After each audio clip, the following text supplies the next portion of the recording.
दिल्ली में भी किसान आंदोलन सत्ता छोड़ी, अग्निवीर का आंदोलन देश के अंदर हनुमान मेरी में लड़ाई लड़ रहा है। भ्रष्टाचार, पहलवान बेटियों को न्याय, तमाम जगह आपने देखा हुंकार ललकार के माध्यम से नौजवान किसान और सर्व समाज को न्याय दिलाना ही हमारा कर्तव्य है।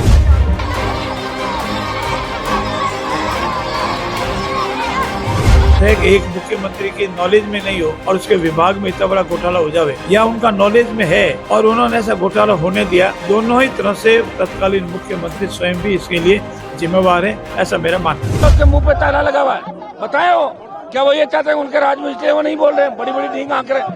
कहाँ गए दूसरे नेता? डॉक्टर साहब को पूछना चाहता हूँ, मंत्री जरूर है लेकिन नौजवानों ने आपको बहुत बड़े शिखर पे पहुंचाया। आपको सरकार के अंदर बैठे हुए बोलना चाहिए। राजस्थान का जवान आपसे भी जवाब मांग रहा है। वो तो मैं तो हमेशा ही कर रहा हूँ। दिल्ली में भी किसान आंदोलन सत्ता छोड़ी, अग्निवीर का आंदोलन देश के अंदर हनुमान मेरी में लड़ाई लड़ रहा है। भ्रष्टाचार, पहलवान बेटियों को न्याय, तमाम जगह आपने देखा हुंकार ललकार के माध्यम से नौजवान किसान और सर्व समाज को न्याय दिलाना ही हमारा कर्तव्य है। अब उनको पूछो जाके यार, मेरे से पहले क्या हुआ, देश गुलाम था, आजाद हुआ, इन बातों जब क्या करना है। मैं कह रहा हूँ ना कि मैं बैठा हूँ, भर्ती रद्द कराऊंगा, जब तक नहीं होगी मेरा आंदोलन बंद नहीं होगा, मैं वापस उठ के नहीं जाऊंगा। मैं बता दूं आपको, व्हाइट हाउस छोड़ा तो व्हाइट हाउस देख लो, आप जांच कराओ उसकी पूरी। तब चुप हो गए, मंत्री का जवाब तो नहीं है उसमें, ले जवाब, पूछो कि व्हाइट हाउस में क्या हुआ। हम मांग ही नहीं रहे जवाब। हमें तो एक ही हक लेके आ जाए सरकार की भर्ती रद्द कर देंगे और ये काम कर देंगे तो हम तो खड़े उठ के चल देंगे। हमें कोई जरूरी नहीं कि हम कोई वार्ता करें, सरकार कह दे कि हम कर देंगे, हम उठ के चल देंगे। हमें जवानों को न्याय, इस पर राजनीति थोड़ी करनी है, राजनीति के लिए नहीं बैठे हम। इनका भविष्य का क्या होगा भाई, बताएं आप मुझे। ऐसा ही भर्ती का वृत्ति तो आना ही बंद हो गए, बच्चे इतने डरे हुए, मुकदमे लगाए, जिस तरह गिरफ्तारियां हुई तो बच्चे आना ही नहीं चाहते। बड़ी मुश्किल से मोटिवेट करके उनको कहा कि हम न्याय दिलाएंगे तुम्हें। कहा पहले की तरह साहब कि एक आंदोलन के अंदर जिनकी मच्छरदानी ही कोई ले गया था, कह रहे हमारी मच्छरदानी ले गए 15, तो बच्चे बड़े परेशान है कि साहब आंदोलन करें कि नहीं करें, न्याय मिलेगा कि नहीं मिलेगा। उनको बड़ा आश्वस्त कराया कि आपको न्याय मिलेगा। 400 से ज्यादा एसओजी कह रहे ना, और सुप्रीम कोर्ट कह रहा है कि जहाँ 40% और 50% जिस भर्ती में फर्जी पाए जाए उसको अपना भी रद्द कर दो। ये सुप्रीम कोर्ट कह रहा है, बाकियों का फायदा नुकसान छोड़ो। अभी बंगाल का अंदर हुआ, बिहार के अंदर, यही हम चाहते हैं। आप बताएं किस तरह बैरिकेड लगा के हमें इतना रोक दिया गया, बताएं। हमें आगे पैदल कुछ भी सरकार नहीं करने देती, लाठी और डंडे के दम पर। देखिए, जैसा कल मेरे साथी विधायक और मंत्री परिषद के साथी आदरणीय के बिश्नोई ने इसका स्पष्टीकरण दिया है, उसके बाद कोई विषय रहता ही नहीं। और उनके वक्तव्य के बाद इस तरह से आरोप लगाना पूर्ण रूप से बेबुनियाद व झूठे। और जिस तरह से कागज उन्होंने मीडिया के सामने बतलाए, जिन पर किसी के हस्ताक्षर नहीं है, और जिनके मार्फत कागज देना बतलाया, उन्होंने मना कर दिया कि ऐसा कोई कागज मैंने इनको नहीं दिया अनुसंधान के दौरान। ऐसी स्थिति में मेरा निवेदन है कि बिना तथ्यों के किसी पर आरोप लगाना पूर्ण रूप से गलत है और मैं ऐसे निराधार तथ्यों की भर्त्सना करता हूँ। सर, अगर बात करें तो मुख्यमंत्री जी ने खास निर्देश दिए पानी, और चूंकि पानी की किल्लत नहीं, गर्मी तेजी से अब अभी आगे जून पूरा पड़ा, मई पूरा पड़ा, तो ऐसे में आप जालोर में जाके आए, जोधपुर की आप बराबर समीक्षा कर रहे हैं, किस तरह से पानी की व्यवस्था रहे पशुओं के लिए भी, जहाँ जहाँ आपका वर्तमान के परिप्रेक्ष्य में सबसे महत्वपूर्ण प्रश्न है, जनता के हित से जुड़ा हुआ है। पश्चिमी राजस्थान में और मारवाड़ में हीट वेव चल रही है, 43, 45, कल 46 तक टेम्परेचर चला गया था।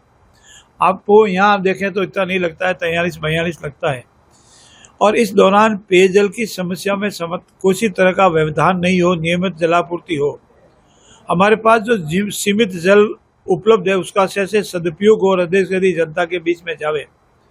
और जो कंटीजेंसी प्लान आदरणीय यशस्वी मुख्यमंत्री भजनलाल के निर्देश के आधार पर बने, और जैसे कि कलेक्टर ने भी, सभी कलेक्टर को निर्देश दिए गए हैं कि पूरी तरह से विभाग और जिला प्रशासन सतर्क रहे कि कहीं कोई पेयजल की समस्या नहीं हो। हम लोग भी सब सतर्क हैं, अनेक शिकायतें आती हैं, उनका समाधान करते हैं।